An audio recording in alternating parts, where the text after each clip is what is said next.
আসসালামু আলাইকুম ওয়া রাহমাতুল্লাহি ওয়া বারাকাতুহু।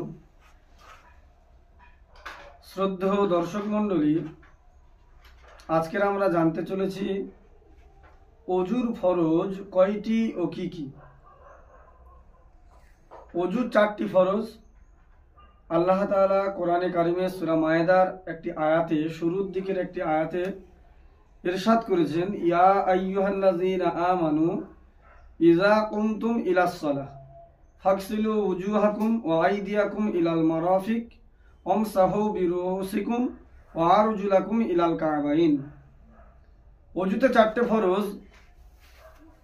1 নাম্বার হলো মুখমণ্ডল ধৌত করা। ফাগসিলু উজুহাকুম, উজুহুন মানে মুখ, ফাগসিলু মানে ধুয়ে নাও। আল্লাহ বলছে প্রথমে তোমরা তোমাদের মুখটাকে ধুয়ে ফেলো।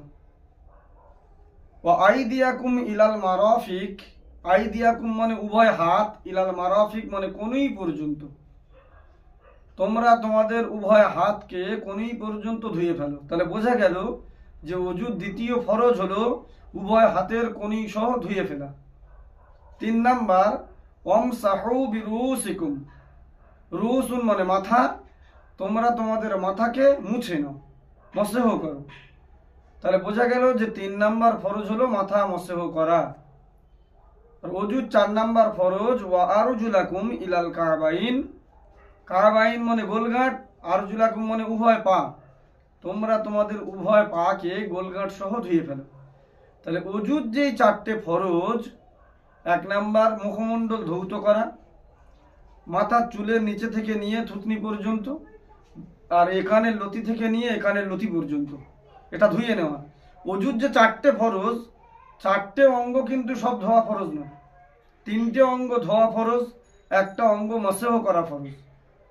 আল্লাহ সুবহানাহু ওয়া তাআলা ইসলামকে কঠিন করেননি। যদি মুখ, হাত এবং পায়ের মতো দিনে 5 বার মাথা ধোয়াটাও ফরজ করে দিতেন, তাহলে যে সমস্ত এলাকা শুধুমাত্র ঠান্ডার উপর দিয়ে যাদের দিনাতিপাত করতে হয়, যেমন মনে করেন কাশ্মীর বা বালুময় যে সমস্ত এলাকা যেখানে ঠান্ডা, প্রচুর ঠান্ডা, তারা যদি দিনে 5 বার মাথা ধোয় তো বিভিন্ন রোগে আক্রান্ত হওয়ার সম্ভাবনা থাকে। সেজন্য আল্লাহ তাআলা সারা বিশ্বের সকল মুসলমানের জন্য মাথা ধোয়া নয়, মসহ করা ফরজ করেছে। তাহলে এই অজুর 4টে ফরজ আমরা সকলে মনে রাখবো। পরবর্তী অংশে আমরা জানবো যে অজুর তো আল্লাহ 4টে ফরজ বললেন, 1 নাম্বার মুখ ধোয়া, তাহলে আমরা 1 নাম্বার হাত ধুই কেন?